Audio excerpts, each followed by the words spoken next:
Are you thinking about buying or selling a home in the Bay Area this spring season? Are you curious what is actually happening? Are prices going up? Are prices going down? And what are the latest headline articles that may be impacting your decision? Well, my name is Spencer Su, your favorite Bay Area real estate agent, and my team has helped over 200 clients in the last several years buy and sell a home in the Bay Area. So I'm going to be sharing with you all of the data, what is actually happening in real time, far months before the news media will pick things up. But I also will go over some of the relevant headline articles of the month that may impact your real estate decision. Some of the things that we'll be talking about this month. What are the 10 wealthiest cities in the world?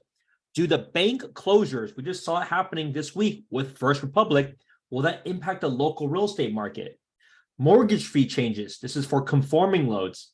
There are a little bit of prices to subsidize those that don't have good credit. So we're going to talk about what does that actual sheet look like. Did you know that there's nearly 12 renters for each apartment? That's why you see rent prices continue to skyrocket here in the Bay Area. Microsoft, Google, and Apple has expanded more in the Bay Area, more acquisitions of space. We've heard of the Google Village. However, they are still adding in more corporate real estate. So we're going to talk about that momentarily too. Now let's jump right into it. Let's take a look at the data of the week, actually data of the month. So every month, in the first of each month, we're going to be reviewing all that has occurred from the previous month so you can see for yourself what has been going on. How does that month data stack with others? Let's take a look at Santa Clara County for single-family homes. We will compare from April 2022 to April 2023. You can see that we are still a decline from the previous highs of April 2022 from 195 to where we landed at 1771. However, it's been a very stark increase over the last few months. So if you're looking in December, January, February timeframe, it's been relatively flat during then. However, you can clearly see March and April has picked back up substantially. May figures will be higher than April. I know this because I know what's being pending right now, and these will become May results. So don't be not surprised that we may be very, very close to hitting all-time record highs when the numbers come out for May. So it is important just to be mindful of this. I don't suspect it'll be too much crazier, at least I hope not, but we will see. But as you can see, April 2023, much, much higher than what it has been in March. And it's been a big increase over the last couple of months. Let's take a look at condos and townhomes, though. Is this actually having the same impact there? You can see March has been a big increase versus previous, but April had already cooled down. So condos and townhomes hasn't been as competitive or has seen that increase of price. Now let's take a look at San Mateo County. What's going on there? San Mateo County, kind of all over the place, right? February was the highest at that point, and then actually March and April kind of declined a little bit from there, but still higher than previous months.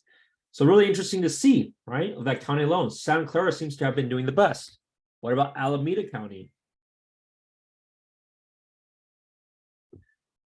Take a look at Alameda County for single-family homes. Is it following the same trajectory as either San Mateo or Santa Clara County?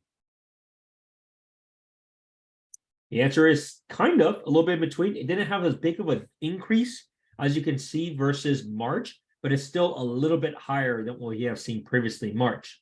Let's take a look at Contra Costa County. What's been going on with Contra Costa County? Now, Contra Costa County is very large. You have places like Walnut Creek, Concord, Antioch, Brentwood, that whole region, but you also have the northern parts of the Tri-Valley. So places like Danville are good examples of Contra Costa, which is still having competition.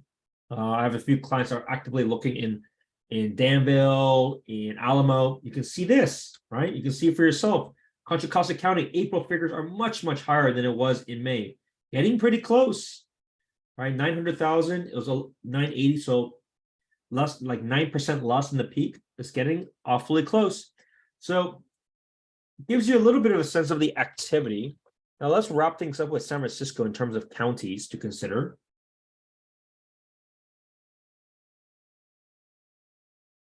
See what that looks like. Now keep this in mind, I'm doing this in real time, so it does take time to load. So you can see San Francisco numbers. March, same, was very, very strong there, but April had a decline. So really you see a couple areas, right? Contra Costa County, Alameda County, Santa Clara County, that the April figures are still doing very, very well. What do you think? Was this what you expected? Did you expect prices to be declining? Did you expect prices to increase? Why are we seeing this activity? If you haven't seen, you should check out my latest webinar, which I did, of explaining why we are seeing what we're seeing. Why are prices increasing? You hear all these different things on the news, but why are prices still increasing? It's because combination of things. We have this stability of rates. Rates have been between 6 to 7% now for over 6+ months. You also see the fact that there's not as many homes that are being put on the market because, quite frankly, there's a lot less builders that are building anything, but at the same time, those that are keeping and owning a home, they would rather try to keep it and rent it out than try to sell it unless they really needed that money to do so. So some things to be mindful of. So let's take a look at a few things of the wealthiest cities. Like, what are the top 10 wealthiest cities? Number 1 comes in New York. Number 2, Tokyo. Number 3, the Bay Area. Right, Bay Area, top 3 wealthiest cities in the world. New York, incredible. I want to show you this. This is always very fascinating.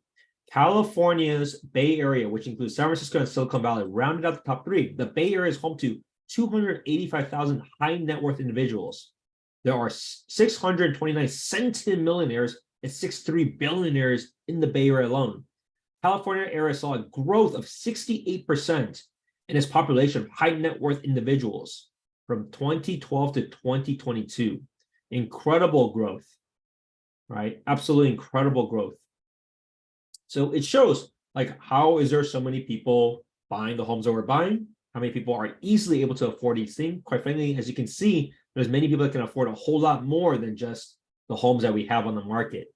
Continues to tech, biotech, the ecosystem that we have here continues to generate incredible wealth for a lot of people. So it's good and very interesting to see. Let's talk about next. How is First Republic and Silicon Valley Bank fallout hurting the Bay Area real estate market? Now, I want to share a few things because this is a very fascinating chart. Some people may have known this, others may have not. For me personally, I've kind of seen it a little bit on the background, and I'll kind of give you my point of view about all these different lenders. Here are the top 10 Bay Area mortgage lenders by market share in 2022. This is Bay Area alone. Wells Fargo is the leader in mortgages by dollar volume of originating loans. Why is that? Wells Fargo is one of the most competitive with rates for those jumbo products, those homes that are over $1.1 million. Those rates are lower than what you can get for homes under $1.1 million, which is conforming. Something to be mindful of. First Republic has actually also been pretty competitive with their rates. What I personally found was it depends really on case by case of who your service provider is. Some people have great service and they're really able to kind of cut through a lot of the middlemen, help you directly. There's more of that business relationship. The downside is they just got bought recently. They had to get saved by JP Morgan Chase. We'll really see how that unfolds because take a look at this. JP Morgan Chase is on the bottom of this list. You may have not heard many people get loans from Chase recently because they have wanted to not be competitive in the mortgage side of things. They increased their rates to be not wanting to be part of the business. But you see what happened with First Republic. So my guess is that First Republic will now become exiting out of the lending space altogether. I don't think they're going to be able to lend, especially with what they have going on. They're going to follow the mantra of what JP Morgan Chase has been doing. Next, Bank of America. Bank of America has been kind of throughout, like they've been, I have a great lender there. They've been, depending on relationships, but they haven't been the most competitive with rates, but they've been all right. US Bank, PNC, similar. These companies are a little bit more flexible. Like I personally got my loan at PNC mainly because I had like an S corp that didn't have as much of as much seasoning that a traditional bank like Wells Fargo may want and need. So they've been more flexible. So some people really like that option. You can see Rocket Mortgage, right? Take a look at this, right? Of the top five, Rocket Mortgage is based on an online bank in a sense, or a remote area bank. They only did 4%. And then you have United Wholesale Mortgage. Most people have not heard of United Wholesale, but if you work with a mortgage broker, so like my wife is a mortgage lender and a mortgage broker, they would then ultimately use potentially UWM, United Wholesale Mortgage. They are typically stronger for conforming loans. So more of those loans under 1.1, they tend to be stronger. Citibank is applicable, right? Citibank is in play, Union Bank, and then we round it up with JP Morgan Chase. A few of the notable ones. Here's a top 15 Bay Area mortgage lenders by average loan amount. It wasn't a volume, though, which was interesting, right? You saw a lot of them didn't even appear. HSBC, which deals a lot with more foreign money. Morgan Stanley, private bank. I've occasionally seen them. They haven't been too applicable. Silicon Valley Bank, well, they're not doing a whole lot of loans anymore. And the rest, we kind of saw. Golden One Credit Union, that's an interesting one. Bank of the West, interesting one, right? They didn't round the top. Even the credit units were in play, but they weren't there by volume. They were there by the average loan size. So kind of interesting. I don't know if most people would have guessed or would have thought that First Republic became the second largest residential lender, because they did offer lower rates. Now, the question mark is, did they overdo it? We will see. They did have good customer service. Really depends, though, on the individual salesperson. Just like there's no shortage of realtors out there, depending on the salesperson, you may have good or bad experience, but you can't blame it all on the brand. So really, really interesting. They've been really competitive, but now that they've been acquired and they had to be saved, I don't know if they will be as applicable anymore. Now, so one of the news that you heard recently, mortgage fees to rise for buyers with high credit scores, fall for those with lower scores. This is a good chart. It kind of gives you a breakdown, what happens effective today and what happens after beforehand, May 1st. You can see the rate, the cost difference from a loan perspective. Starting today, if you had a really good credit, you would actually be doing better than it was previously.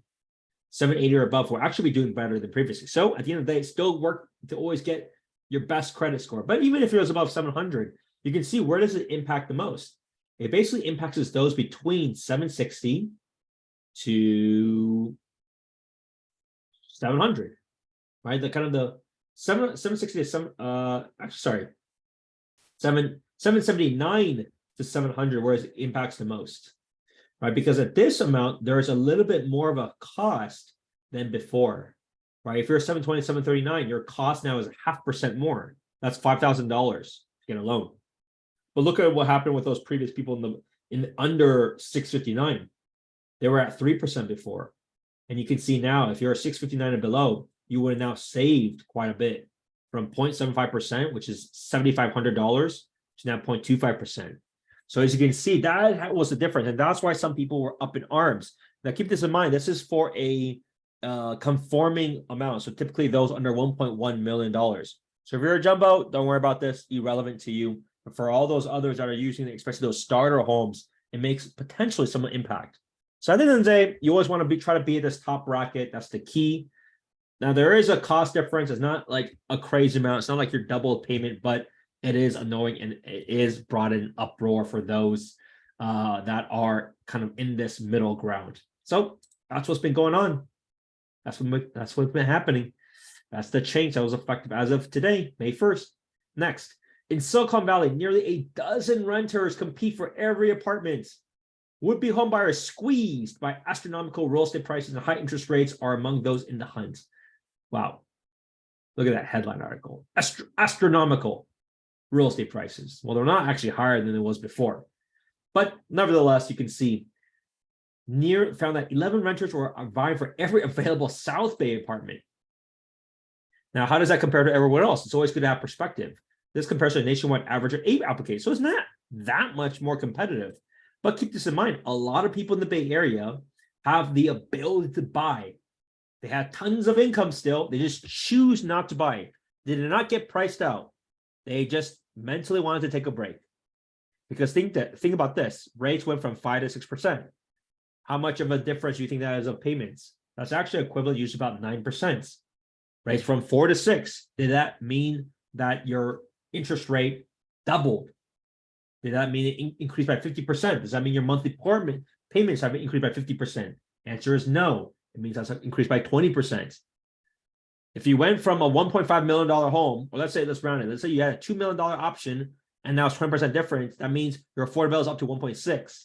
Does that mean you cannot buy a home? No, you may not be able to buy the same home in that city, and then you may want to give up, and then now you would compete for the renting, give a lot of money to these large landlords. That has been what's happening. So as you can see, there's been no shortage of money. Otherwise, people would not be pushing up rents, having 11 people fight for one apartment, which is a little bit higher than what we have seen. So this has to do with a lot of things, right? Return to office, a lot of people moving to the Bay Area, people that now need to focus on these prime areas again.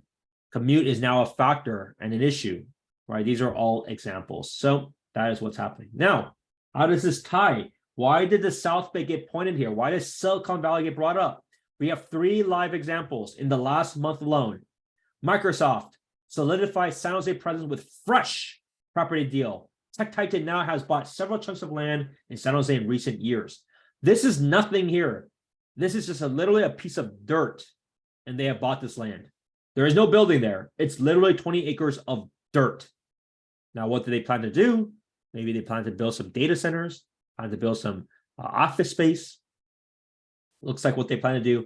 They flow some development of five-story data centers. Incredible. There is so much data center activity in this region.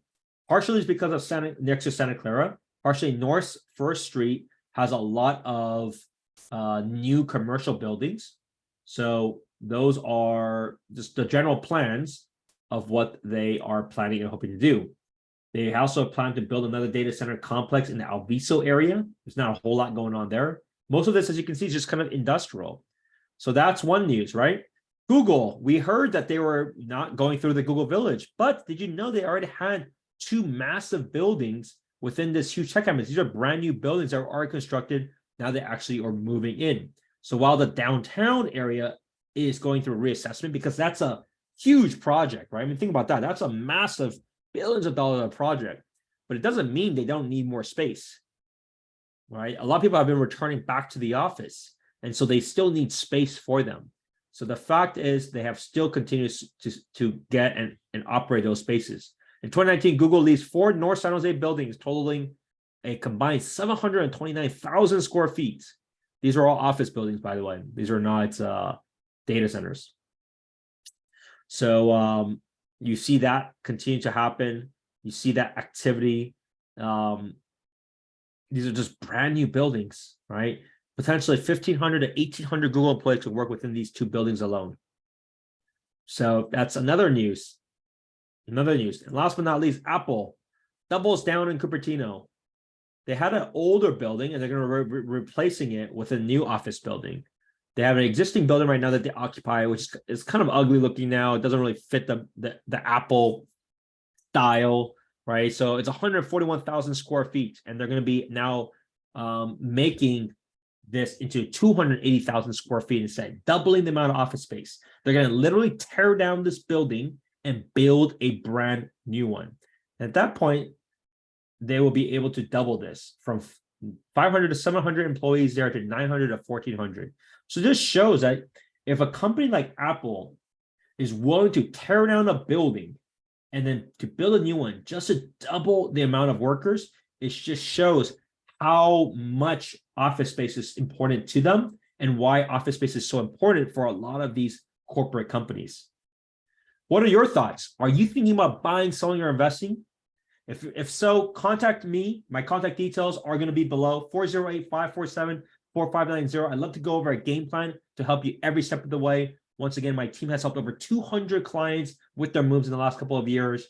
And if you're thinking about making a move, reach out direct so that I can help you find a place, get connected with lenders, but also ensure that you're buying the right home that's best suitable for your needs. If you like this video, subscribe, hit the like button. Otherwise, I'll see you in the next video. Bye now.